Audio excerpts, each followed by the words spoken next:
El Centro Cultural y Monumento Histórico Pabellón 83 de la Fundación CEPAS presenta Carretera Cultural.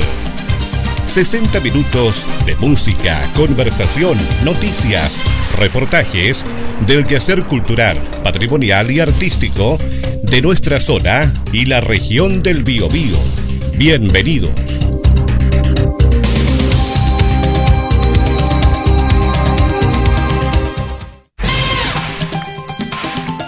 ¿Qué tal? ¿Cómo están? Bienvenidos a una nueva edición de La Carretera Cultural a través de Radio Don Matías 106.1. Esto es un espacio del área de cultura de la Fundación CEPAS, que es posible realizarlo gracias al programa Otras instituciones colaboradoras del Ministerio de la Cultura, las Artes y el Patrimonio. Somos parte del área de cultura de la Fundación y el día de hoy me acompaña acá en el estudio el encargado de Patrimonio de Fundación CEPAS, Juan Torres. ¿Cómo están, Juan? Bienvenido a La Carretera Cultural. Hola, José Luis. Gustoso estar nuevamente acá. Hoy acompañándote, ¿cierto? En otra oportunidad he estado acá a cargo de los micrófonos. Y hoy, para conversar, ¿cierto? Estos días que vienen, 26-27, que es el Día del Patrimonio, pero nosotros vamos a trabajar solamente el día 27 porque hay otras actividades que también estamos comprometidos para esas fechas. Tal como dice el colega Juan Torres, son diversas las actividades que se están programando y son parte de las actividades que han organizado las distintas instituciones, fundaciones, agrupaciones culturales, agrupaciones turísticas y patrimoniales, no solamente de la zona del Carbón, de Lota, de Coronel y de nuestra provincia de Arauco, sino también en nuestra región del Biobío, y las cuales se extienden a todo el país. Pues el mes de mayo no es solamente el mes del mar, sino también desde este último tiempo es el mes del patrimonio. Y también contarles que en esta oportunidad Fundación CEPAS ha dividido a ese equipo de cultura, pues va a estar presente en varios frentes en esta festividad patrimonial. Y uno de estos frentes, naturalmente, es el Monumento Histórico Pabellón 83, centro cultural ya con 15 años de experiencia y de trabajo, un ejemplo de buenas gestiones y buenas prácticas en el área patrimonial acá en la ciudad de Lota. Y hay algo muy importante también que está relacionado con nuestro patrimonio ferroviario, que también va casi de la mano con el desarrollo de la industria del carbón. Y así también como fue la industria del carbón, la industria de la cerámica de Lota, la industria ferroviaria también tiene mucho que decir y mucho que hablar también en torno a nuestro patrimonio. ¿Es así, Juan Alberto? Así es, José Luis. Como tú bien decías, el día 27, parte del equipo de la Fundación CEPAS, de Cultura y también de Administración, vamos a trabajar en Escuadrón, la antigua estación de Escuadrón que estuvo funcionando más o menos hasta el año 80, si no me equivoco, para la puesta en valor, ¿cierto? Y recuperar ese bien inmueble que estuvo vinculado a lo que fue la historia ferroviaria de acá del ramal Concepción y los ríos de Curanilagua, que era el nombre exacto que tenía el ramal, que data de 1886. 86, claro, sí. Porque en el 84 fue aprobada la construcción de las vías ferroviarias en Chile, por ley. Mira. Entonces, y justamente en ese espacio, ¿cierto? Y un espacio que estamos trabajando junto al municipio de Coronel, y además, ¿cierto? Que esto también es propiedad de FESUR, ¿verdad? Entonces hay un convenio ahí, ¿cierto? Que se firmó para que este bien inmueble pase a mano del municipio de Coronel y el municipio, ¿cierto?, lo pueda traspasar a la Fundación CEPAS para convertirlo en un sitio, primero, ¿cierto?, cuando sea el mérito declarado Monumento Nacional, ¿cierto?, porque la única estación original que queda del ramal, y también que ese espacio sea ocupado como parte de rescatar la memoria de la historia ferroviaria, y también que sea un espacio cultural.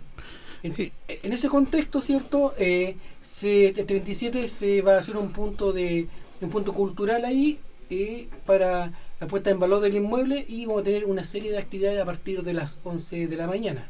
Hablemos un poquito de la historia ferroviaria de la zona. Porque claramente en los años 1850, ¿cierto? O en la segunda mitad del siglo XIX, comienza la explotación del carbón. Entonces prácticamente pasan 30 años hasta contar con este ferrocarril que traza Tomás Norte desde la mina de Los Ríos en Curanilahue hacia Concepción, cruzando el puente Biobío, porque ese era principalmente el gran escollo que había que sortear para llegar a Concepción. Sin embargo, se había desarrollado también una vasta línea de trenes al interior de las propias compañías carboníferas. ¿Era efectivamente así o todavía estaban los carros de sangre y otro tipo de movilización del carbón, digamos, para llevarlo a los puertos, a los buques, para exportarlo, llevarlo a otras ciudades? Mira, el ferrocarril da respuesta a algo que justamente tú estabas diciendo, por ejemplo, en Curanilahue, que es uno de los gatillantes que hace que se construya el ferrocarril hasta allá, el ramal, es que cuando el empresario de allá, Raval, comenzaron a explotar los yacimientos de carbón ahí en Curanilahue, y posteriormente después lo hicieron en el Lebu, fue tal el auge de la explotación del carbón que se hizo necesario contar con medios más efectivos para el traslado a puertos de ese carbón. Es así que Curanilahue en pocos años dobló la cantidad de carbón que está explotando y también dobló la población y triplicó la población en ese sector. Y también llama la atención ese dato de que esos campamentos mineros fueron también una forma de, llamemos, penetración a lo que era el mundo mapuche. Entonces no solamente eran asentamientos mineros, sino también eran asentamientos de colonización de la zona de Arauco. Y después vino el ferrocarril, ¿cierto? La inversión que hizo fueron 15.000 libras esterlinas, creo que fueron la inversión del ferrocarril, que el Estado lo prestó y después se fueron devueltos al Estado, a la compañía Arauco Limitada de esa época, que esto era parte de Tomás Nor, parte de los accionarios de esa empresa, que también Cousido también tenía un porcentaje como del 2%.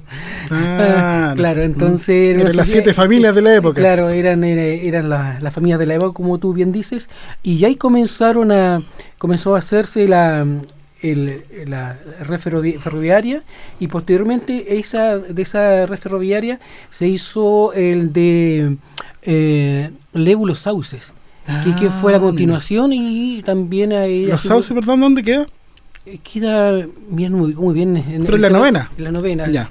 No ubico muy bien, pero para seguir la conectividad de lo que era a Temuco, para esos lados, ¿no? Claro, mira, Renaico, no me ubico bien, estoy ahora un poquito perdido, pero sí se hizo hasta allá, se extendió la vía férrea. Y con la construcción, ¿cierto?, de la estación de Concepción, San Pedro, La Posada, después vino Escuadrón. ¿Lomas Coloradas? No, nada. Era La Posada. San Pedro, La Posada, Coronel, Lota, Raquete, Carampangue, Colico y Curanilahue. Esas eran las estaciones que estaban ahí. Y la estación de Escuadrón es posterior a eso, ¿cierto? Y lo construye, ¿cierto? Ahí más o menos el primer tercio del siglo XX, ahí la empresa del carbón, ¿cierto? Porque ahí estaba el fondo Escuadrón, obviamente, ¿cierto? Claro. Y se construye esa estación para el apreciamiento de leche, carne y hortalizas que se producían en esas zonas para los campamentos mineros que tenía la empresa del carbón, que era en Lota, Buen Retiro y parte también de Curanilahue. Mira, es buena la visión, igual lo que mencionaba al comienzo respecto de... Porque estábamos hablando de la frontera, ¿cierto? Chile estaba consolidado entre el río Loa y el río Biobío prácticamente. Y a pesar de que, digamos, se había ganado la guerra a los realistas, ¿cierto?, los españoles, todavía no estaba tan consolidado el Estado-Nación hacia el sur del Biobío, digamos. Claro, y por una parte la industria carbonífera viene a poner como un poco de orden, a consolidar más este Estado-Nación, pero posteriormente parece sí, que fuera efectivamente la industria ferroviaria la que acerca ya el Estado-Nación Chile, digamos, y lo consolida mucho más todavía al sur del Biobío. Y para el norte también. Pues, para el norte también, claro. John O'Donovan, el primer maquinista que tuvo Chile ahí, y también trabajó también para acá, para el ramal, que también es un dato, era un colorín ahí que llegó a trabajar. Bueno, famoso fue para el norte, fue Mr. May, Enrique Mays. Claro que fue de los gringos también que llegaron con sus conocimientos, digamos, a construir ferrocarriles, porque son obras de ingeniería igual importantes, en el sentido de que había que hacer túneles por cerros, y tenemos la experiencia acá Chivilingo, ¿cierto? Y camino a Colcura también, por la línea, que hay varios túneles, están los mismos túneles gemelos, que son obras destacables a nivel de ingeniería. No sé, ¿compartes tú también esa visión? Sí, hay una red de túneles.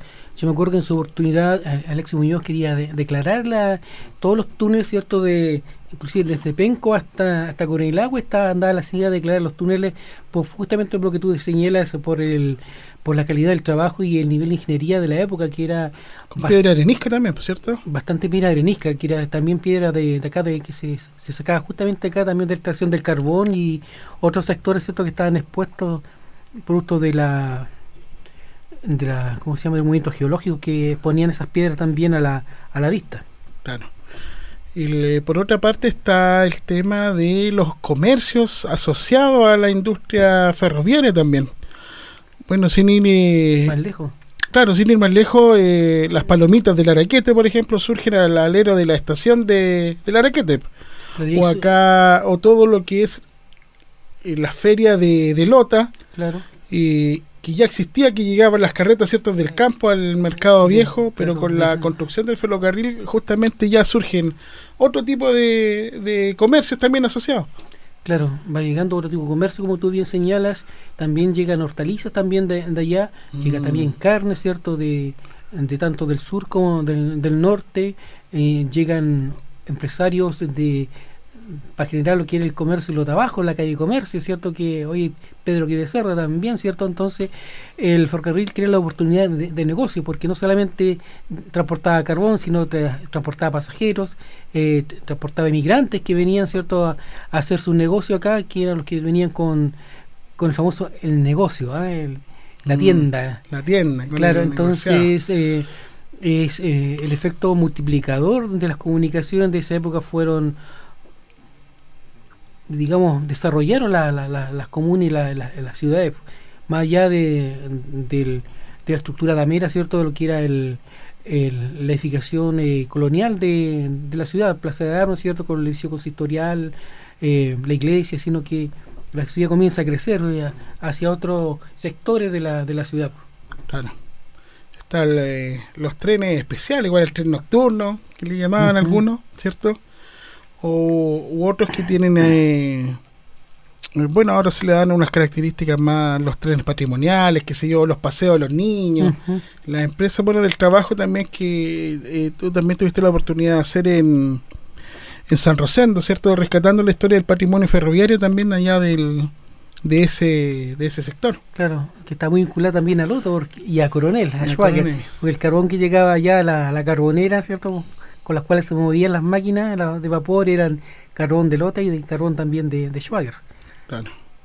Hacia acá, digamos, hacia la provincia de Arauco y hacia la zona del carbón, y hay otra experiencia así como de ese tipo a nivel de San Rosendo, ¿no? San Rosendo, Temuco, de tener casas de máquina, cosas así, o a niveles más básicos de... Era más básico, era más patio de operación ahí en San Pedro, acá en Coronel. Claro, eran patios de operaciones. De maniobra. Claro, de maniobra, principalmente, pero lo que hay en San Rosendo es parecido a lo que tiene Temuco. Claro, pero Temuco tuvo... San Bernardo. Temuco tuvo la viveza. La viveza, ¿cierto?, de poner todo eso. Hicieron al tiro un museo. Hicieron al tiro un museo, hicieron puesta en valor, evitando el deterioro que está San Rosendo en este momento, lo que es la tornamesa, maestranza, que está ahí. Como las ruinas de Lota, claro, de San Rosendo. Claro, igual la Carbonera también va para allá también. Entonces, ahí faltó esa visión del patrimonio. Claro, y si uno compara ahí malamente Temuco, ¿cierto? El patio de operaciones de Temuco, la tornamesa o la tornamesa de... Sí, Museo Ferroviario Pablo Neruda. Pablo ¿cierto? Neruda, sí. Con el San Rosendo es mucho más, pero tuvo mejor gestión Temuco que San Rosendo. Quizá por ser demasiado chico, una comuna, quizá eso pesó. Algo pasó ahí que hay que preguntarse qué es. En las minas de carbón tuvo mucho uso lo que se denominó en los carros, las corridas de carros, los trenes de trocha angosta. ¿A qué se refieren con la trocha? Y eléctricos. Y eléctricos, claro, posteriormente. Claro, se refiere al ancho de del riel, entre riel y riel, la cantidad de la distancia, en cantidad de centímetros que hay entre una y otra. No son como las líneas habitualmente del biotren o de los trenes que... Esos son de trocha ancha. De trocha ancha. Son para carros grandes. Por ejemplo, el trencito que está frente al teatro, ese usa claro, es una locomotora de trocha angosta, ¿cierto? Que la distancia entre riel y riel es más angosta. Es como la mitad de la línea habitual que nosotros conocemos cuando nos ponemos a caminar por la línea férrea. Como para que pudiera circular por la galería de las minas, digamos. Para que pudiera circular por la galería, ¿cierto? Y también poder conectar la red interna que tenía, acá, por ejemplo, acá Lota. Claro. Ahí en Playa Blanca, ¿cierto? Donde está el túnel. Ahí se conectaba, ¿cierto? La red interna con el ramal hacia Concepción. Pero ahí la salida para allá era trocha ancha y la interna era de trocha angosta, eran trenes más pequeños que andaban circulando, eran tanto locomotoras que andaban acá y los trenes eléctricos principalmente están debajo de la mina, pues la corría. Siempre me llamó la atención ¿por qué no siguieron derecho que en Lota con el tren y doblaron ahí, se metieron hacia Lota abajo? Porque había muchos túneles, parece, ¿no? O porque era propiedad privada, pues la ciudad industrial arriba era cerrada. Claro. Entonces ferrocarril eran otros dueños, entonces tenía que pasar por un costado, ¿cierto? Pero dejando el paso a una conexión ahí con los yacimientos de carbón. Ese fue Tomás North, no quiso pasar por dentro de los recintos de Matías Cousiño. Ni de Schwager. Ni de Schwager tampoco, también hizo también tiene que conectarse a la línea principal. Pues. Claro. Ahí está en paralelo está la conexión. Pues. Paralelas, claro. Y acá en Schwager tiene que haber habido igual, pues claro, en Lo Roja, perdón. En Schwager y pasaba por Puchoco, pasaba el tren, ¿cierto? Entre la plaza y los pabellones, llegaba hasta el sector del Faro, se metía por el túnel y salía a Jureles. Claro, donde ahí se dejaba el carbón, principalmente. Se embarcaba igual. Ahí se embarcaba y... Claro, porque el otro día conversábamos de la fisonomía del territorio en el Coronel, en el conversatorio que tuvimos en Schwager, y estaba conectado el Cerro Villalegre, digamos, con lo que era Cerro Obligado. No estaba el camino que hoy conocemos ni la línea que conocemos como Avenida Prat. Y justamente fue el que pasara la línea de tren por ahí, fue la primera apertura del cerro, porque antes no existía ese camino. Y ahí dio la posibilidad que surgiera el camino que conocemos como Avenida Carlos Prat hoy en día en Coronel. Claro. Y eso mismo hizo también que nos dijimos hace un rato, crecieron ciudades ferroviarias. Que eso también era un dato importante. Por ejemplo, Curanilahue, si bien ya estaba instalada cuando llegó el ferrocarril, su desarrollo posterior es ferroviario. Mira. Por ejemplo, cuando San Rosendo también. En caso San Rosendo, cuando uno antes llegaba a Curanilahue llegaba en tren. Ya. Ahora llega uno en micro, pero cuando ya uno entra a Curanilahue y se interna entre Curanilahue, Ochué, ¿cierto? Hay un puente que cruza y que la avenida Salvador Allende, ¿cierto? Ese puente ferroviario. Ese era el puente original, puente ferroviario, y llegaba ahí a la plaza donde llegaba el tren. Mira. Lamentablemente ya no está la estación ahí, y tampoco está la escuela 1, que creo que la 1 se llama, que es la que estaba ahí donde funcionó harto tiempo la municipalidad. Entonces ahí llegaba el tren y de ahí, por eso también se desarrolló, se dice, ciudad ferroviaria, porque si bien está el asentamiento, creció a base del ferrocarril. Tuvieron mala suerte las estaciones, parece, ¿no? Harta mala suerte. El abandono. La preferencia por el transporte camiones, ¿cierto? A a diferencia de disminuir el tema de transporte ferroviario del tren. ¿Tú te acuerdas cuando algo que decían los ferroviarios de San Rosendo de que había un boicot contra los trenes, entonces se compraba carbón, bueno, la locomotora carbón se compraba carbón del mar, que era un carbón que producía mucho alquitrán, entonces quemaba la impresora y así le iban dando de baja, para ir sacando algunos trenes ya y también algunos eléctricos. Entonces ahí está favorecido el transporte de camiones, pues. Sí, bueno, ahí haciendo un paréntesis histórico, y fue una información que pudimos recabar en una investigación que realizamos en San Rosendo en ese momento, fue que el año 75, posteriormente al golpe de Estado, la empresa de ferrocarriles del Estado tenía 27.000 trabajadores. El año 77 quedaron 7.000 de los 20 y tantos que tenía, 27.000 trabajadores que tenía. Después quedaron 7.000, después fue 5.000 y después después se fue desmantelando esa estructura. Después en los años 80 aparecieron las primeras, o fines de los 70, principios de los 80, las primeras empresas de buses, y naturalmente la consolidación del negocio de los camiones.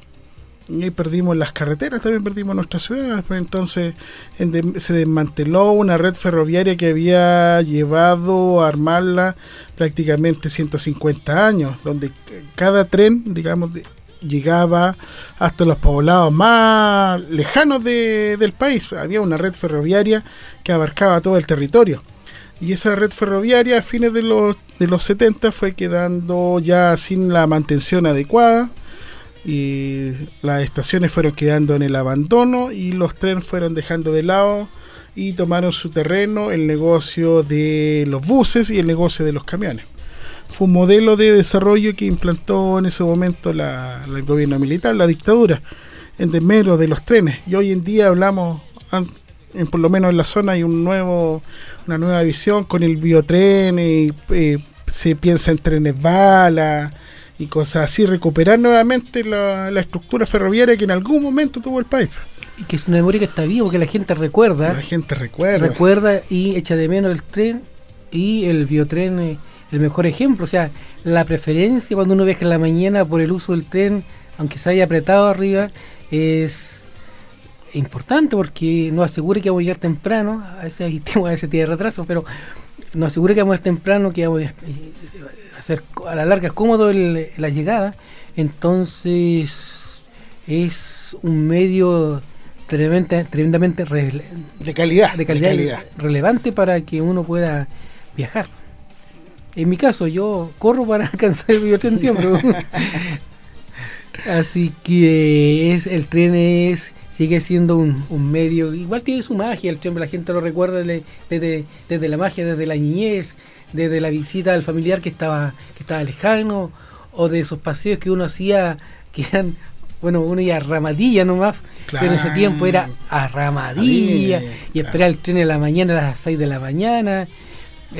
No me acuerdo cuando uno era niño, lo metían paseo de la Araquete, claro, también. El paseo de la Araquete, lo subían a uno dentro de los canastos y los tiraban por las ventanas, que el tren se llenaba, entonces toda la gente subía rápido para agarrarse unos par de asientos. Claro. Y llegaba una rabadilla, estaba todo el día bañándose, y la tarde sentía el pitazo y toda la gente agarraba sus cosas como podía, la guardaba y corría a tomar el tren, que quedaba esperándose un buen rato hasta que la gente se subía porque era mucha gente. Quedaba vacía la playa. Quedaba vacía ahí la playa del Río que estaba ahí. ¿En Playa Blanca tuvo estación o no? ¿O era una parada? Era una parada. Era una parada. Una parada. Mira, ahí había un retén. Ya. Ahí antes de que empiecen yendo para allá, antes de que empiecen los casinos. Ya. Ahí me acuerdo, había un eucalipto grande, era grueso, ¿no? Era grueso, estaba el retén, y ahí la gente, había una parada donde la gente esperaba. Era como una diligencia, ¿no? Una cosa así. No, es que el tren paraba como lo hacía antes el Corto Laja, paraba donde había un grupo de gente, paraba. Ya. Entonces había un grupo de gente esperando el tren, le hacía como la micro y la ruta 160, donde hay uno para... Claro, entonces Yo era chiquitito, pues era un bebé todavía, pero me acuerdo cuando el primero de enero, ¿cierto? Después del año nuevo, nos íbamos todos para allá, entonces... Era el paseo, entonces ahí nos subían arriba del canasto y nos pasaban por la ventana, porque los más grandes, los views, se subían a tomar asiento. Y por dentro, ¿cierto? El pasillo estaba lleno de bolsos, canastos, y igual era imposible poder caminar, pero era yo me acuerdo, la alegría, la alegría de estar ahí y poder irse en el tren. Mira, qué simpática la historia del tren, era la forma como se transportaba y movilizaba a la gente también antaño. Claro, y sin pelea, me acuerdo. Sin pelea. Alegre. Un buen dato, sí. Con los boletos de cartón que antes abundaban tanto en las casas. Y algunas panchucas. Quizás algunas panchucas. ¿Cómo son las panchucas? Eran esos boletos que los conductores revendían muchas veces y ya no le quedaba consistencia a ese boleto duro que tú decías. Ya lo tomaba y el boleto ahí parecía un papel mojado. Era como un cartoncito piedra, así como. Claro. Que le iba con un mondadiente y iba haciendo el hoyito ahí. Claro, un mondadiente, no con un... ¿Cómo se llama? Con un sacabocado. Un sacabocado le iba sacando el control en los ferroviarios. Claro. ¿Viste? Entonces son hartas. Y por eso, ahí también, a propósito de eso mismo, dentro de las actividades que vamos a hacer ese día en Escuadrón, el 27, vamos a hacer la presentación de unas bases que se llaman, me lo contaron mis viejos, memoria ferroviaria de Escuadrón. Entonces, te invito a hacer un alto con la música primero, Juan, en esta carretera cultural, y entonces hablamos ya en detalle de esta actividad, de esta recuperación de la estación de ferrocarriles de Escuadrón en Coronel, un trabajo conjunto de Fundación CEPAS con la Municipalidad de Coronel y las comunidades de los organismos vivos del sector.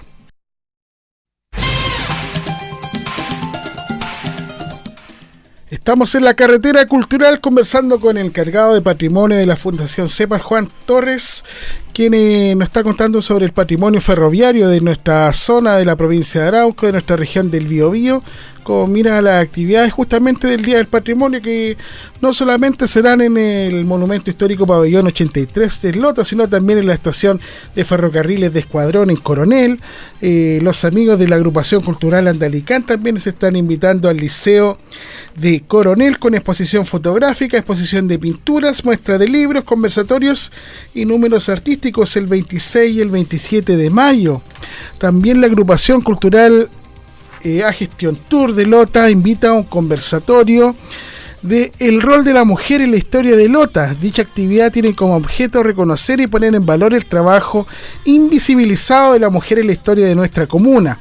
Las actividades contempladas para este día domingo 27 de mayo desde las 13:30 horas hasta las 17 horas son exposición de documentales y fotografías, caracterización y lectura de poemas y versos, cantos, conversatorio y degustación del agua de charra minera, y se espera contar con la valiosa participación acá en el mirador del barrio chino.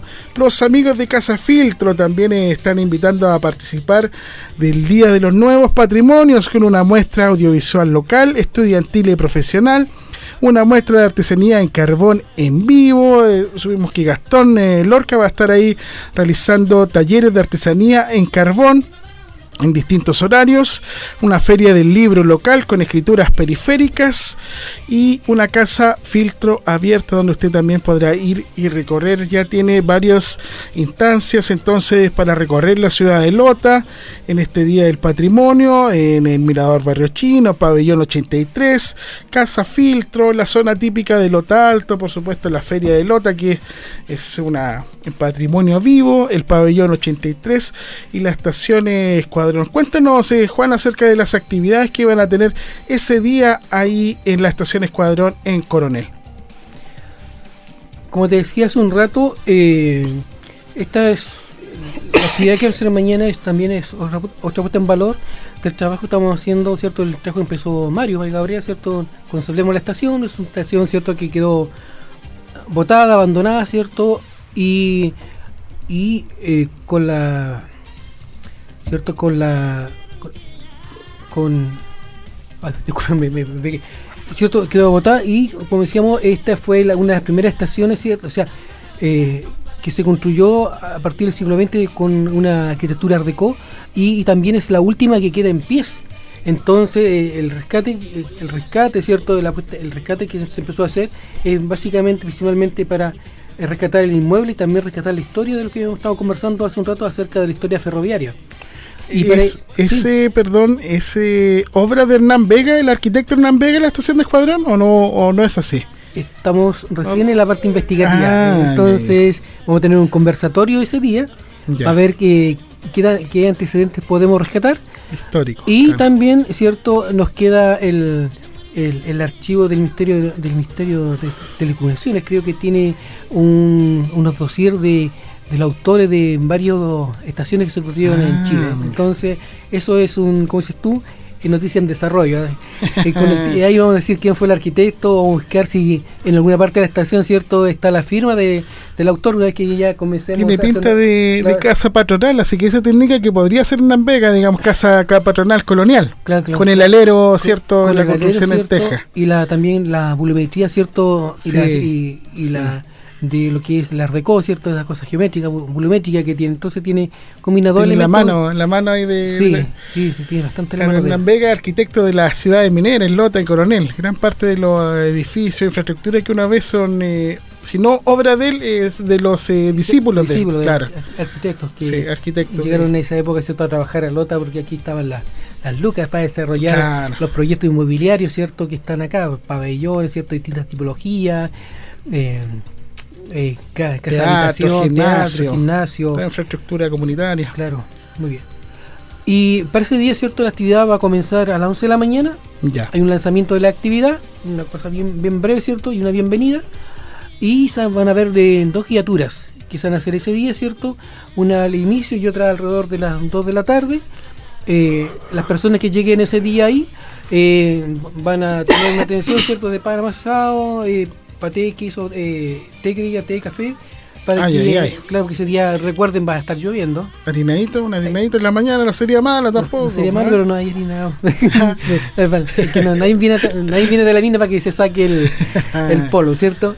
También ese día vamos a presentar las bases de concurso literario, me contaron mis viejos, historias ferroviarias de Escuadrón, que tiene son relatos el concurso, ¿cierto? El concurso son relatos de 1 a 5, como máximo 5 carillas, espacio y medio, de preferencia leer a Tai Roman número 12, y los cuentos son el rescate de la memoria del ramal Concepción Curanilahue. Si bien ya el nombre de Escuadrón, ¿cierto? Igual historias que ocurrieron en Escuadrón, pero también hay que rescatar, ¿cierto?, lo que es el objetivo de esto, la historia del ferrocarril, que fue parte importante en el desarrollo de las comunas de Lota, Coronel y la zona del carbón. Claro.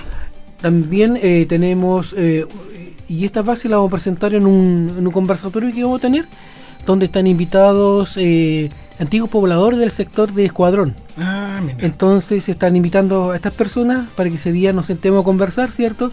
Y en esta conversación podamos ya ir rescatando historias y también el origen de esta estación, que es reciente, porque como te decía, antes estaba la estación de La Posada y después vino esta para conectar, ¿cierto?, lo que era conectar el Fondo Escuadrón con las minas de carbón. Llama la atención que es bastante alejado que el asentamiento Escuadrón de lo que era la estación. O antes había otra infraestructura que estaba más, digamos, más cerca de la estación. Antes de la construcción de lo que hoy conocemos como la Galilea esas viviendas, digamos, que son más nuevas. Tendrán unos 15 años aproximadamente. Y mira, es un tema que yo hace poco estoy conociendo. Ya. Entonces no me quiero carrilear con algunas cosas, claro, pero sí... Como le habían cortado las manos a Galvarino y nadie se quería meter para acá.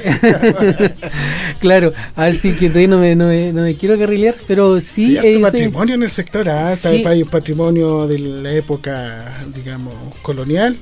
Justamente con toda la guerra de Arauco. La guerra de Arauco, el Hito Galvarino. Galvarino, Claro, hay unos siglos también de aprovisionamiento. ¿cierto? En un sector quedan algunos vestigios todavía, camino al rodeo, digamos, por decirlo así. Claro, está el lugar donde hacían vigilancia el Cerro Lucatá. El Cerro Lucatá, claro, donde hacían vigilancia los mapuches, ¿cierto? Que es una construcción de roca, ¿cierto? Casi arenisca, que los mapuches fueron rellenando, ¿cierto? Para alcanzar más altura y poder vigilar también la pasada de los españoles por el sector. Que en ese sector originalmente eran humedales, ¿cierto? Que colindaban con el mar como un delta. Entonces tiene la Quiñenco al fondo, claro, por el lado allá, por acá la Laguna de la Posada. Claro, entonces hay un patrimonio potente. natural también, indígena, colonial, y también tecnológico, que es la llegada, ¿cierto? Del ferrocarril, la estación, y también donde llegaban los aviones chiquitos, ¿cómo se llama eso? Un aeródromo, un pequeño aeródromo, que también había en ese sector. Ah, mira. Y la Posada, ¿cierto? Que era la estación donde llegaban los carros a sangre, llegaban ahí hacia la parada entre Concepción Posada y como a la antigua, te podrías tomar, servir alguna cosita. Sí, ¿no? una posada a la antigua. Tenemos una foto ahí de la posada que va a estar en exhibición ese día, que era una antigua posada de esas que aparecen en las películas. Que eran posadas, no eran con casa de wifi incluida, no, el estilo gringo. No sé si era al tiro gringo. Al estilo el viejo este. Claro, eso lo vamos a ir enterando mientras vayamos conociendo y investigando el patrimonio del lugar, que es la tarea que estamos ahora trabajando. Bien, interesante. ¿Qué otras actividades tienen por allá entonces ese día, Juan? Entonces está la presentación de las bases, está la guiatura, y también tenemos hay una cabina fotográfica con vestimenta a la usanza de la época. Entonces ahí podrán, la gente se va a vestir a la usanza y se va a tomar una foto del lugar. La selfie. La selfie ahí para vincular un poco lo que era la vestimenta, ¿cierto? Y hacer sentir, ¿cierto? A la gente que vaya un poco del sentimiento y el ambiente que se vivía en esa época. Claro que va a ser más un tema de interpretación, porque uno no puede llevarlo en plenitud, pero sí va a haber una interpretación personal, lo que es turismo interpretativo, por decirlo de alguna manera. Claro. Va a ser una interpretación, ¿cierto?, de cómo se veía o qué conclusiones va a sacar la gente de cómo se sintió en ese lugar. Igual vamos a recorrer, ¿cierto?, el interior de la estación, ¿cierto?, para conocer las distintas habitaciones que tenía, la boletería que está en el interior, principalmente. Juan, hay un tema de acceso igual que no es menor, que no quedó integrada, digamos, a raíz de la construcción del biotren, ¿cierto? Claro. No quedó integrada como un paso expedito hacia la comunidad. Ha estado un poquito desfasado, digamos, está corrido unos 100 metros aproximadamente. Claro, mira, ese día hay un compromiso de FESUR de acceso ahí. Ese día no corre el tren, pero van a quedar unas puertas de acceso para que la gente pueda cruzar por la estación. Por la estación, ¿cierto? Y lo otro va a ser que está unos 100 metros más abajo, está el acceso vehicular. Claro, sí. Y con respecto a eso mismo, ya casi adelantando lo que uno quiere hacer ahí, cuando ya se ponga en valor el edificio como museo, como espacio cultural, la idea es que podamos generar acceso, un acceso peatonal y un acceso vehicular que diga, señalizado, ¿cierto? Y también la recuperación del entorno del lugar. Claro, la educación del entorno, ¿cierto? Un entorno más industrial ese lugar. Claro, recuperación del entorno, trayendo quizás vagones, trenes, ¿cierto? Que están, por ejemplo, uno cuando va a San Rosendo, ahí hay una serie de trenes y vagones que están botados. Chaqueta amarilla y claro, otros cuantos, unos merval, algunas cosas. Ponerlo ahí para que sea en exhibición, también, o sea, recuperar la estación, traer andenes, ¿cierto? Y crear también hay un tema de aislación auditiva, no es auditiva, audición, aislación con respecto al ruido que genera el transporte vehicular en la zona. Entonces también hay que crear las condiciones para que la estación... Hay que desarrollar, digamos, un proyecto completo ahí de recuperación no solamente de la estación, sino del sector. La estación, del entorno, ¿cierto? Y la finalidad que se le da a ese espacio.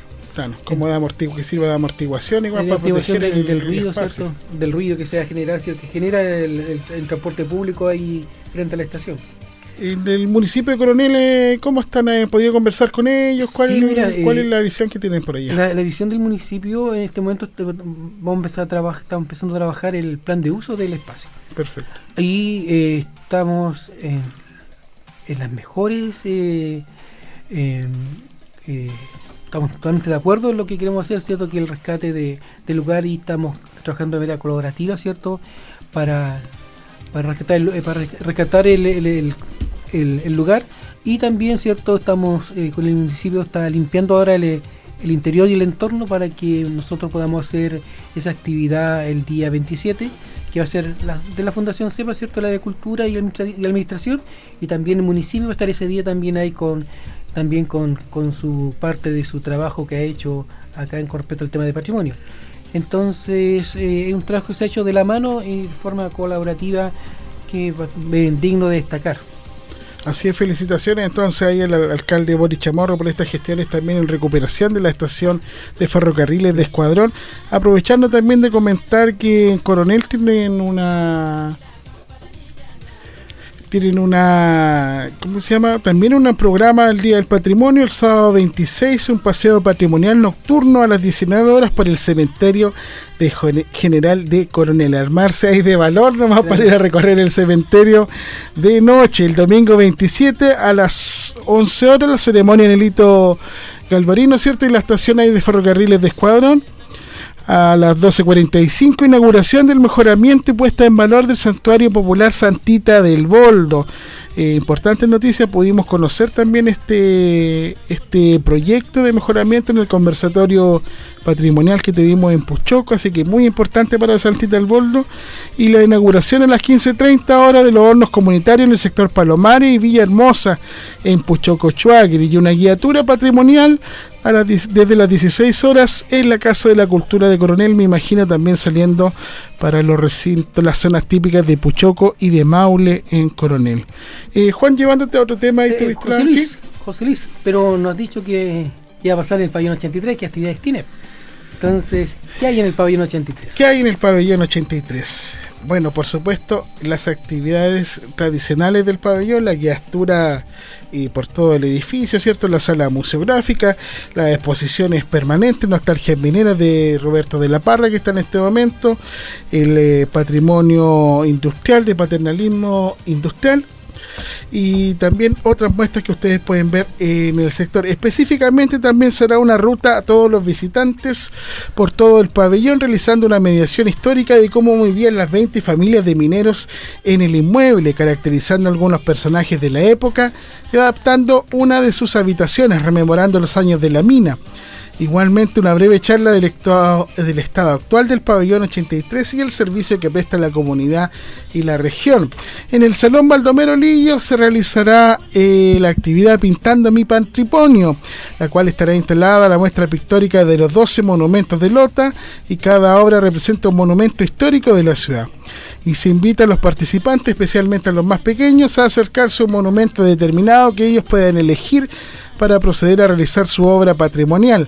Se entregarán los materiales necesarios para la ejecución de sus obras. Y además la exposición fotográfica Paternalismo Industrial de Lota, que es una representación visual del mundo del trabajo de la compañía carbonífera, que propone rescatar algunas experiencias tales como la familia, la educación, los deportes, el trabajo, la sociabilidad y la salubridad, a través de 30 fotografías documentales captadas entre los años 1924 a 1934. Las imágenes fueron seleccionadas del periódico La Opinión de la compañía carbonífera industrial de Lota, eso en el pabellón 83. Te comentaba yo, Juan, respecto de la oportunidad que hemos tenido de conocer el proyecto también de la Santita del Boldo en este conversatorio patrimonial que tuvo lugar en Puchoco, igual que contó con la participación de profesor Mario Gutiérrez para hablar sobre los mitos y leyendas del sector. También la puesta en valor y el concurso de rescate de memoria histórica del gimnasio Puchoco Chuagri. Y se conoció también el proyecto de recuperación del gimnasio de Puchoco. Juan, ¿cómo viste tú este conversatorio ahí en el que se realizó en el sector, en colaboración, por supuesto, con las juntas de vecinos de Chuagri y las juntas de vecinos Raíces del Carbón también? Sí. Número 11 me parece que es la de don Rubén. Sí, número 11. Mirá, fue un conversatorio bastante decidor en el sentido de que la gente está dispuesta a contar su historia y también está dispuesta, ¿cierto?, a hacerse cargo del sector donde viven, y ya eso es de notar, porque eso mismo hace que todas las obras de puesta en valor que se hagan, por ejemplo como la la reconstrucción del gimnasio, ¿cierto? La gente se hace cargo de ese espacio. Entonces ya habla de un sentido de responsabilidad y de recuperar algo que siempre fue de ellos y que ahora vuelve a ser, ¿cierto?, para que la comunidad se haga cargo de ello. Entonces, cuando hay interés de participar, hay ideas, entonces es el mejor indicador de que se va por un buen camino.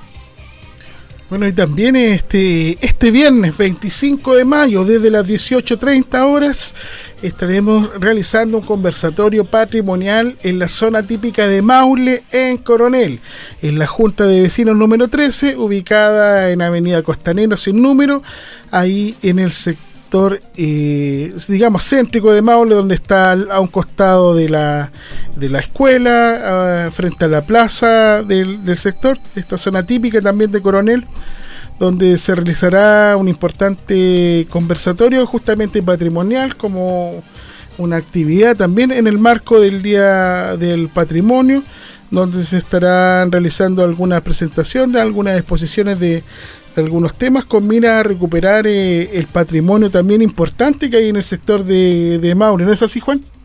Así ¿sí? Es. Entonces, mira, el trabajo que estamos haciendo es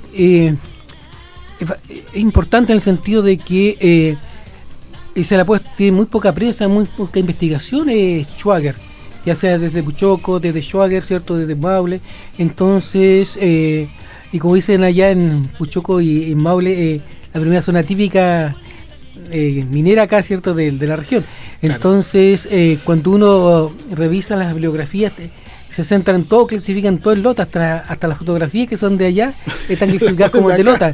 Entonces, hacer esto es un acto de puesta en valor, un acto de justicia para esa localidad, ¿cierto?, que también tuvo una historia tan potente como Lota con respecto, y fue Cureilahue también, el ¿cierto?, con la historia de la Avenida del Carbón. Entonces, estos trabajos que estamos haciendo lo quiero ver desde ese punto de vista, de esa reflexión de que se hace necesario, ¿cierto?, producir conocimiento de esos lugares y llegar a un momento donde la comunidad, ¿cierto?, y los trabajos que estamos haciendo puedan decirle a los que han catalogado mal o clasificado mal la historia de minería, de que son Lota como Schwager, ¿cierto?, son ciudades, ¿cierto?, o campamentos, ¿cierto?, que crecieron paralelamente, pero que tienen su propia historia. Inclusive es una cosa como tan sutil y tan de juego, la misma forma de jugar a las bolitas. Había una forma lotina y una forma schwagerina de jugar a la bolita. Tan simple como, tanta sutileza como eso. Para amasado claro, también, ¿no? ¿Cuál estaba rico? ¿El de Schwager o el de Lora? Entonces hay sutileza, ¿cierto? Y también quiénes fueron los empresarios de allá. Pues, o sea, allá vieron más empresarios, está Schwager, Delano, Mora, Rojas. Claro, entonces fue una dinámica distinta económica de desarrollar la ciudad. Claro. Y que se ve hasta el día de hoy. Lota es una ciudad industrial, sí, es una ciudad industrial, y Lota no. Entonces se hace sentido, ¿cierto?, que haya diversidad de empresarios que hubo en ese periodo. Claro. El antiguo recinto minero de Schwager estaba compuesto por lo que era el Maule o el Fondo Boca Maule en ese momento, o el Fondo Boca Coronel, ¿no? Boca, también conocido como Boca Coronel en un comienzo, después Fondo Boca Maule, el Cerro Millabú, donde estaba la cancha en la Peineta, ¿cierto? Y Punta Puchoco, que sigue siendo una punta, claro. Punta Puchoco. Claro, y Punta Puchoco. Y ese era el recinto carbonífero donde está el faro. De Schwager, claro, donde está el faro. Sí, en fin, podríamos seguir conversando, ¿cierto? De larga data, el tiempo se hace poco en la radio. Cordialmente invitados entonces a celebrar el Día del Patrimonio. Ya lo sabe, desde el viernes vamos a estar en el conversatorio patrimonial ahí en en Maule.